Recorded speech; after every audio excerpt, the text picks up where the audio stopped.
been a while. I'm sure everyone's missed us. I'm sure they have, yeah. Not really got around to one of these catch-ups for a while. Both You're been a bit busy. more than me. No, housewife's favourite. Yeah, okay. Yeah, we've not really had time, have we? We've been a bit busy, loads of other stuff going on, Yeah. not really had a chance to get out together. No, that's right. Other than maybe for a beer now and again. Yeah, that's it. Catch up. But yeah, loads and loads to catch up on. Obviously, we can't catch up on every match with Fish because he's out all the time, and I've been a few times as well. Tackle shot, you see. It's what you want. So, few matches that we both want to touch on, I think. A few where we've caught a few fish, but first up, the big one. Fishermania. Fishermania. Yeah. Everyone knows the results now. Obviously, Christian Jones come back from basically nowhere in what's probably one of the best finishes ever for Fishermania to win the title. Massive, massive well done to him. Probably the most consistent angler in the country this year, I would say. Never stopped winning. For such a young age as well. 21, is he? 21? He's not very old at all. Amazing, He's carried it on. amazing, so. yeah. I mean, he's got. You can tell already he's got an older and young shoulders, but it's the experience that he holds as well. He doesn't look flustered. He just looks right at home, don't he, in the big stage. Yeah, and I said it after the match. No real surprise to see him win. The only surprise would be if you don't see him win multiple times, I think. Yeah, I think he's that good, that consistent, and couldn't be a more deserving winner. So massive well done to him. Yeah. My match, I actually drew a really good peg. Really, really fancied my chances. And I just never quite got going. Halfway through, I wasn't too far behind, maybe sort of 3 kilos. Felt like I was still in it, but then I just crept further and further and further behind. And I could catch little runs of fish shallow, couldn't catch anything anywhere else to rest it. So I've got stuck in two minds between sort of keeping on trying to rest it and then not really and trying to concentrate on it, and never done either properly. Hindsight, I loose fed casters across, which had been really good when I practiced. Yeah. Wind was bad for it, couldn't feed him accurate enough. Probably should have fished hard pellets over there. Maybe caught an odd carp.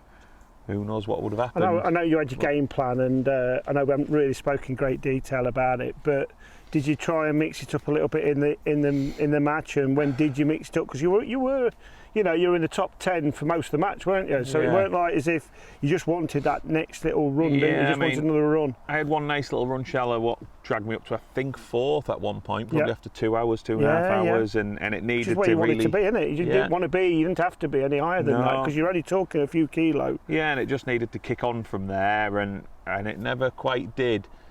Shallow was frustrating because I'd go in and I'd catch 3 really quick. And then you still get odd signs. Yeah. And with the way the fish feed at Westwood and the rules, you can't really fish as shallow as you want. Yeah. Looking back, and obviously Art Hilmy done brilliantly next to me. He was winning all match. Really, really unlucky not to win. Just got pipped for first and second in the last weigh-in. But he caught everything shallow, and when I watched, he was sort of constantly working his rig, not really slapping, not anything like that, but constantly lift it, drop it. Yeah. Trying to keep his bait going through that top layer. So like a little safe zone, they feel safe in there. It's like 6 inches. You can't fish any shallower than 6 inches. 6 inches. So just constantly lifting. I mean, I didn't catch him through the match, but when I watched the footage afterwards, when I got back home, he was just working all the time, which most people were, weren't they? And it makes me think if I'd have fished a bit more like that constantly. I was trying to get them to a set depth, try and catch them. I just constantly kept my bait going through where I was fishing. Maybe I would have caught a few more. Would I ever have caught enough? Maybe combining that, maybe with fishing hard pellets across or something like that. You never know, never will know. Possibly a chance to win gone, possibly not. What do you think? Would you have done anything different if you went back? I mean, I know it's easy afterwards and you're not thinking to do something because it's not going to work in the match itself, but looking back, when you're back there next year... I just think them 2 things that I mentioned probably... I should have read the conditions a bit better, and them casters I was loose feeding, I just couldn't feed them accurate enough, and it just didn't work at all, to be honest. Yeah. If I'd have just maybe pinged a few hard pellets over while I wasn't fishing it, maybe I'd have nicked an odd fish there, which, to be honest, is what I was missing, because my runs shallow were good enough. Yeah. I didn't catch enough fish anywhere else. Didn't really catch any fish anywhere else. In the end, that's what's cost me. I suppose can't remember how far behind. It's a good thing, isn't it? Because when there have been the finals and other venues, with 2 hours to go, there might only be 3 or 4 people actually still in with a chance at most. Yeah, and I think normally it's down to 1 or 2, isn't there? So for a venue to actually offer going into the last 90 minutes, and there's probably still 8 to 10 people that's got a chance, it's far better than I think Christian might have been about 8th with a couple Yeah, of hours to that's go what I'm saying, on. yeah. Obviously, he's come back from nowhere. And you had so many people say they've had loads of fish in the swim, and it's just them little fine detail, attention to something that's obviously either they've missed, or maybe there's fish in the swim and they're just not feeding. Yeah. You know, it's all, you know, that can play a part as well. The other thing I definitely was guilty of was not going there enough beforehand, but one thing and another got in the way, busy with work, and then other things that I was fishing and going here, there and everywhere. And I think I only fished 2 or 3 matches. Well, it'll put you in good stead for next year, won't it? Well, fingers crossed, let's see how it goes. But yeah, that's it for Fishermania for me. A bit disappointing. I mean, these big finals are always disappointing. There's a real letdown afterwards. Yeah. Went home really, really disappointed. But again, massive well done to Christian. Yeah. And all the other lads a little bit, you know, obviously for Art it was a, you know, it's a difficult one. I can't imagine how he must have felt for the few days after that, maybe even now, you know, going to be thinking, but you know, he's done himself proud there, didn't he? You know, he was handling the crowd well, looked comfortable, so you know, fair play to him. The other thing to say is Westwood. There was a lot of criticism about Westwood before the final, and I think it's just proved everybody wrong. Yeah. Brilliant, closest final I can ever remember. Everyone in the running, and the venue just proved exactly why they chose to go there. Only little thing I would possibly change would be, I'd like to see the lake move, not the venue, because the venue's brilliant, all the lakes are solid. I'd love to see the match go from Falcon over to Swallow, where there's a little bit of sort of feeder fishing, there's some massive carp in there as well. Yeah. I think that I'd add a little bit of variety. Yeah. Whether or not they might do something like that, or it'll stay on Falcon, who knows, but that's the only thing I'd probably say I'd like to see. Well, I mean, I didn't get a chance to see it. I mean, I was there obviously all day, and I was working on the Frenzee stand, and you know, we had a great day with the 15-minute challenge. I can't remember who won it now, but King, I think it was Jess King, I think it was. He had 13 or 14 pound, but what a great atmosphere, really great.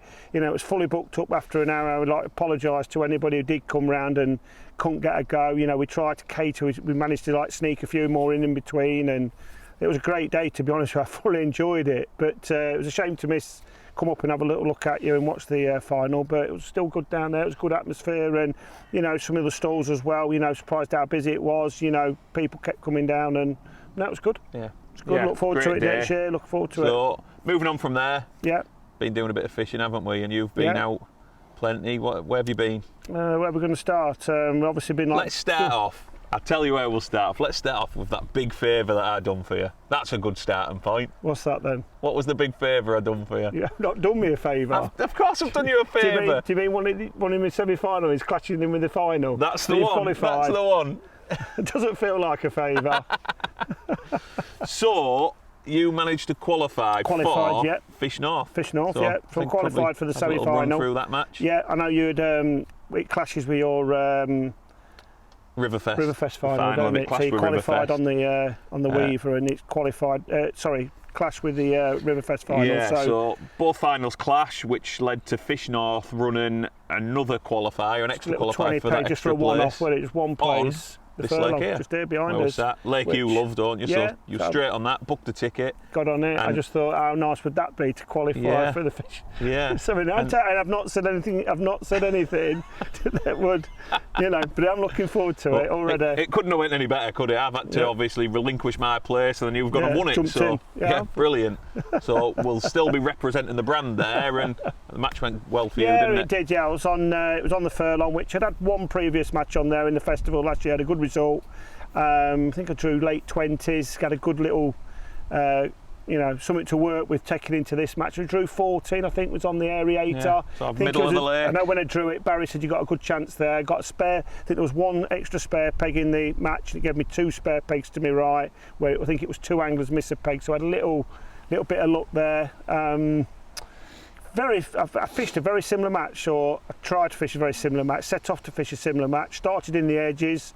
Sometimes you'll be able to seem like nick a few fish in the edges. Started off on my mushy ground bait and maggots, but expander were better, so I did introduce a few micros. That caught me, got me a little start. Yeah, catching them like 2 to 4 pound carp. Yeah. Loose fed me casters down the middle, but all the time I was like potting maggots across, which is always a favourite of mine on, you know, Snake Lake, especially if it's carp. More so if it's carp.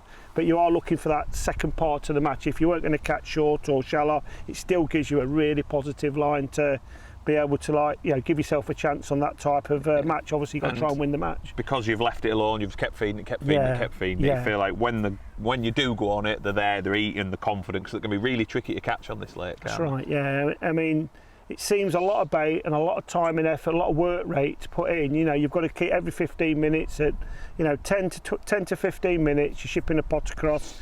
You know, it's not a huge pot, nice little lamp, probably fed 5 pints of maggots.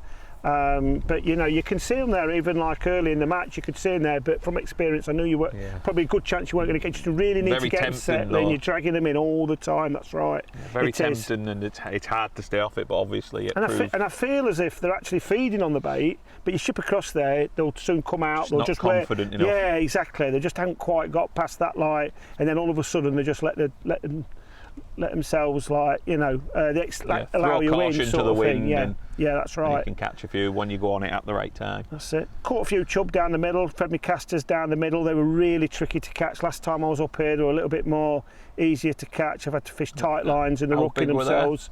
12 ounce. Right. So I probably had 25 of them, which was probably 15, 18 pounds. Catching. 3 or 4 carp, 1 or 2 were just moving through, 1 or 2 would stop and just in amongst your bait, and you just like give it a little, you know, have a little like mug for them in your bait, and I managed to catch a couple or 3 like that, so got like a little start on. When I eventually did start to catch across, it was still needed resting and potting and resting, and I used the edges, but I had to change it up to micros, and you know, they were really cagey, to be honest with you. Although they were coming in, as soon as I come out the peg, they were coming in. It was, you know, but across, that was the one that was key. That proved. No, did you not think about maybe potting maggots in the edge the same as you were across? Would that not work? I think it is. I don't know what it is. I feel as if the fish that are coming in, they're coming in to feed, but they're just super. You know, they're just because we're at the back end of the summer now. They've just seen all of it, and they're coming in a little bit more wiser and warier, and. You know, so you've actually got to mix it up more. Across is a little bit different because I think they've like bigger volume of fish. Yeah, bigger volume of fish where there's just one coming in. Because there was like a couple of times I just feed ground bait, and like when I'm like coming back out to refit to go back in again with another little part, they're there. And as soon as I go back in, the bow wave out. But if you did something like I just put the smallest Frenzee pot on, the little cad, the tiny one, wintry one, just tap that in, sit there and just wait. No indication of nothing, it just dink. Where you're going through all your other little bits of like mushy meat or mushy ground bait and, you know, pellets that are soaked down and all that. But just put a tiny little bit of dry. It was the same at Westwood, you know, in practice. It was the same there. It was better to tap micros in or just tap a little bit in. It's as if like they've gone all the way through season. Yeah, so you got that over there where you're tipping bait in, and then this side where they're coming in to feed. Total opposites. And it just doesn't. Yeah, exactly. It's a weird one, but it's what makes it interesting. Yeah. And obviously, then you've had your decent start, steady start, kept you in it, gone across, caught some big fish, I imagine. Yeah, that's right. And probably had 25 carp, 15-20 pound of chublets, and 96 pound. And I just managed to beat Craig Ebrell, who was second. I think he's had 75 pounds, something like that, and I forget the lad's name up the other time. He was Craig was second, that's right, and the other lad was third with 70 pound. So, great result off the early numbers. So yeah, managed to get me through to the semi-final. And obviously looking forward to that. Yeah, on arena, on the same venue, on the arena lake. So you got semi-finals, 30 qualifiers. It's going to be this Sunday, which is the 5th, and got to get halfway, top 15 on top the 15 goes through. So a little bit of more of a get through first. Plod along type of match, keep putting a few in the net. Yeah. Don't lose your way. That's right. That should see you through. So good luck with that. Hopefully that one goes well. Yeah. And you'll be up here again for the final then.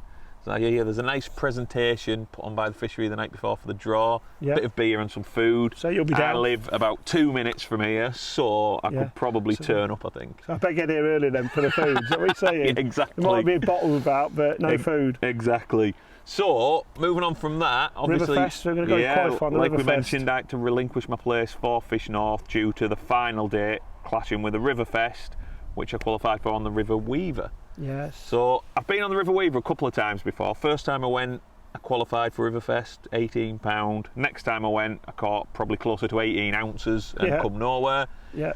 This time I drew a beautiful looking peg, Mr. Crabtree type peg, above the arches. So there's some archway, like an arch bridge going across the river right next to me. Yeah, seen it, Drew just above that and it was beautiful. Yeah.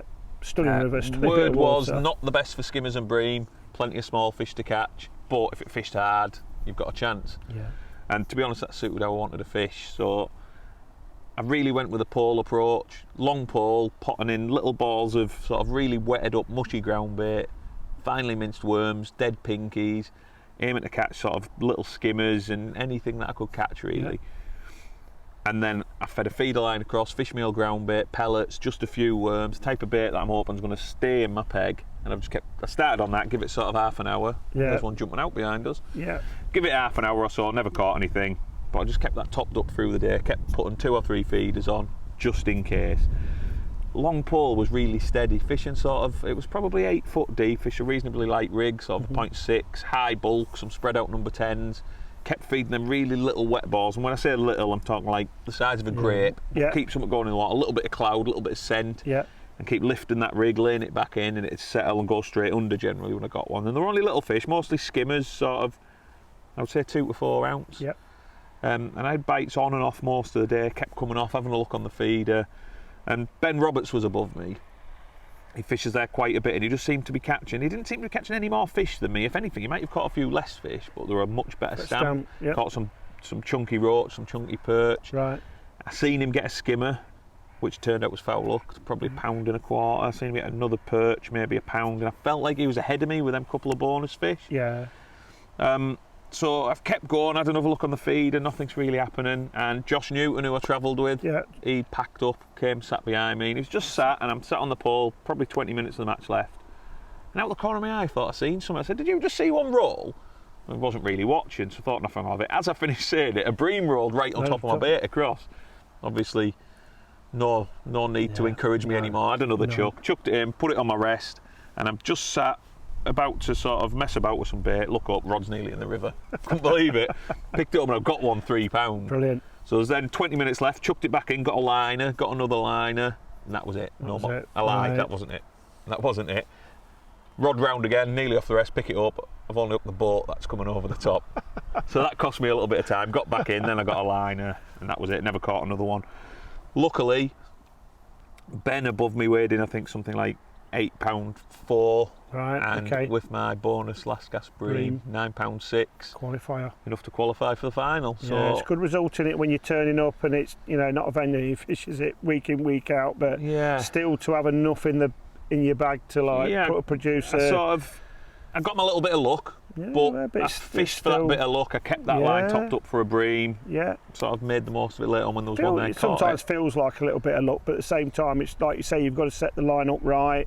Got to stay in touch with it. Got to keep it tight. It's got to be topped up right. It's not like just chucking a load in or just not feeding anything, chucking out. There's just that little balance in there between and getting then obviously just get your little bit of something going your way. And I mean, I could have chucked out and caught that, and it could have been £1. Luckily, it was £3. Yeah. And enough for the final. So that's my third Riverfest final I'll be in. Something you like. Something I spoke to you about. It's something you'd, you in the festival. Yeah, you were in the final a couple of years ago, weren't you? And, I mean, at Shrewsbury, you had a cracking first day, and then didn't draw so well second day. You need that little bit, a little bit of a chance. Look at the draw, but sure, you're going to have a, speaking to you, quietly confident, aren't you? Yeah, them last couple of finals at Shrewsbury. First one I fished, like you said, I had a great first day. £25 of sort of dace, roach. I had a big chub, a big perch, real nice mixed net. Was second going into the next day, and just a little bit of. I didn't draw so well. I drew the right area, but that area didn't fish well. But looking back, a little bit of a lack of experience, catching big roach on clear rivers, and maybe there was half a chance there to win. Finished fourth, so good result. And I know really you've been on the river just company. Recently. You fished the feeder. You've been fishing one or two feeder matches, haven't you? Which is obviously them first 2 matches were at Shrewsbury. This time it's at Burton Joyce, which is probably my favourite venue in the whole world. Don't go very often, but every time I go, I absolutely love it. And I actually managed to get hold of a feeder master's ticket for Burton Joyce. Not really something I want to go to Burton Joyce to do, to be honest, but it can be a winning method, and I felt like it forced me into practicing. So I drew 2 pegs below the famous outfall. Great area, always lots of small fish there, roach, dace, that type of thing. The river fished really hard, loads and loads of weed coming down, and I had bites all day, but they were a bit tricky to catch. Early on, I started off on a rod with braid, missed a few bites, changed to mono, couldn't miss one for an hour and a half. Caught sort of 40 little dace, probably £5. Yep. In the middle of the match, the weed got really bad, and I couldn't leave my feeder in at all. As soon as it hit the bottom, I was weeded up, having to wind back off, and I lost my way a little bit. But then how weird how things change. Obviously, I couldn't hit a bite on braid early on. Everyone on mono was on. Yeah. An hour and 10 minutes or so to go, start getting bites again, can't hit one. Pick my braid rod up, and they're on again. Can't miss one. Isn't it? Yeah, and I had a really good last hour, caught about another 30 fish. I finished up with 90 fish for £11.8. The area I was in was terrible. There was a pound, did not weigh £2, and I thought it might be enough. It's become like a specialised. I know the feeder fishing's been taken to other levels and levels again, isn't it? But even on the Trent, you know, I know obviously it was a feeder match, but you're seeming to be able to, even if the float was allowed, the feeders, like, because of the way that the techniques that they're using, how they've worked it out to up these dace even, you know, they're catching like 5, 6, 7, 8 kilos a dace on the feeder. You know, you go back 10 years, you just come back with a tube maggot every time. That is exactly it, You know. And to be honest, it's the first time I've ever really fished a feeder for dace, and I finished up £11.8. There was a weight of £11.10 further down, so I got beat by 2 ounce. Yeah.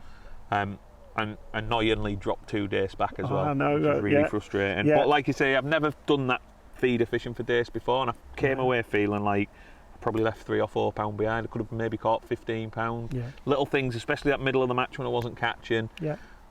Figuring out how to hit the bites a bit better, exactly. the amount of pressure you've got on your tip with the floor and things like that. And I wish I'd have had a go beforehand, because I would have definitely You've put yourself in there, and that's to learn them few things to take into this, you know, to take it now, isn't it? So off this week again for a practice. This time I'll be taking a pole, luckily. But the venue is brilliant. At the minute, low and clear, not been really a lot of big fish feeding. So it could be wide open to a couple of small fish weights. As well, someone could maybe catch 70, 80 pound of bream, you just don't know. So loads and loads of prep to do, which isn't really my strong point, is it? No. But I'm going to go home in a bit. So you know that night that we had the draw for the semi-final, that might, you probably better stopping off at home. Stopping at home, prep on that night, and I'll send you a picture of the food and the drink. You can't borrow me a few rigs, can you? You've got loads of rigs. I know. That seems to be a thing now, isn't it? You drop off in my shop, pick all my stuff pick up everything I need on the way through. I know. Exactly. So, anyway, that was a brilliant match. Really enjoyed going on the Weaver. Cannot wait for Burton Joyce. Really, really looking forward to that, same as you have for your semi-final. And then a few other matches that you've been on? Yeah, it's been nice. Hayfield's been really good. I fished my evening match league there this year, and obviously the Maver's there this weekend. Sounds like it's going to be Big Adams. It's Big Adams and Little Adams. Sounds like Big Adams is going to be the favourite. It's where most people are wanting to be heading off to. But you just never know, do you? No, Big you don't. Little Adams is very capable anything of. Can happen. Yeah, the venue is it's fishing as well as I've known it, to be honest with you. It seems a common theme at the minute, this, with big carp venues, because they're exactly the same. Woodlands Lakes at Thirsk, I went the other day, first time I've been all year really. I've never seen so many big weights, loads and loads of £200, £300 even. The fish are just really eating. You're not catching these big weights mugging, you're not catching them shallow, they're coming into the edges, they're eating on the short pole and down the side. And it leaves that final wide open for anything to happen. Absolutely, I mean, you know, a lot of the lads are fishing pellets. Obviously, a few anglers on the bank on the qualifiers. So obviously, there's a little bit more pressure on the bank, which tends to push the fish out a little bit. But maybe on the final, I'm thinking there's 24 in the final. There might be a dozen or 13 on Big Adams, 10, 11 on Little Adams. That leaves a little bit of room in the margins, and I wouldn't be surprised at all the way it's fishing that somebody gets an arrival at some time, and the big fish are feeding this year, where in the last couple of years I've fished it, there've been an average of, like, you're still catching the odd big fish, but they definitely them bigger fish seem to be having a chew this year. There seems to be a pattern as well on venues all over the country where they're coming into the edges early, aren't they? And it's not uncommon for people to be catching all match down the edge. Well, I've been feeding in the margins, and I've been, obviously, first few matches I was big potting up the edge, and obviously the distance thing. But then since then I've been loose feeding in the margin. So and they've just been coming in equally as strong, if not stronger. So easier to catch, easier to read your float, see what's happening. Exactly, you can read it so much easier when to go in, when not to go in. I've had some fantastic matches down there. We had the final there last Tuesday, just managed to win it. Big prize up for Just grabs again, was there? Free bait. Free bait for the year for the winner, and who won it? Yeah, I'll have to decide for next year though. I've not made a decision yet on next year. A bit the same as that last Winter League, Yeah, wasn't it? exactly. And so who won? Who won the free bait for the year? So myself, just beat. Would you believe it? Just beat Super. Robin was second this year. Robin's had a fantastic year. I think he's come second overall. Just been pipped by Phil Morgan, who's had a great year also. Then that was in the league over the 16-17 matches. I think it's got to be mentioned though that you didn't fish them all, did you? Not this year. No, Did you fish any you didn't win? Lads and pardon? Did you fish any that you didn't win? I think you won every round, did you? No, that you fished? no, I didn't. No, a couple of rounds there that I was second in. So, but no, it's been good. No, it's been great. I mean, it's been skimmers are fed, lots of shallow fish, and then like I say, the margins. It's been. I think I had 1.3, drew peg 22 on the finals night, and weighed 135. They were a little bit, they were difficult to catch on the final night. Robin's had 133. I've had 135, and who was third? I'm trying to think of. John Bilston was third with 118. So it fished a little bit difficult. It was still a good match. It was just one of them that was just a little bit more difficult on the night. But I'm sure this weekend's going to fish really well. And I think one thing I've noticed this weekend, yesterday especially, there's records being broke all over the country, and we're really at that feeding time now, aren't we? So expect big weights, loads of fish being caught, not just on this final at Hayfield, but I think all over the country these next 2 weeks. The fish are feeding. And there's going to be loads of fish caught, isn't there? Yeah, absolutely. So we've both had a good few weeks. Plenty more matches we could talk about, isn't there? But we haven't got time to talk about everything, unfortunately. No, you've got loads of stuff to do, and I'm going to go home and tie a hook length, I think. You were going to say prep then, weren't you? But you just didn't know how to say it. I didn't know. No, you just couldn't say it, could you? No, I couldn't bring myself. But you gave me a couple of packs of hooks this morning, didn't you? So I've got no excuse now. So hopefully we won't be as long next time. No, that's we'll be back a bit sooner, and Yeah. hopefully we're talking about maybe winning Riverfest, winning Fish North. Be nice, wouldn't it? Loads of fish being caught. Yeah. And hopefully we'll see you all again on the bank soon. Spoke to a few people lately who've really been missing these updates, haven't they? And been enjoying the videos. Thank you for all the nice comments. So, thank you very much for that. We will try and get some more done a little bit quicker next time. And don't forget to like and subscribe to the channel to keep up to date with everything else we're doing. Yeah. We'll see you all again on the bank soon. Good luck if you're out this weekend.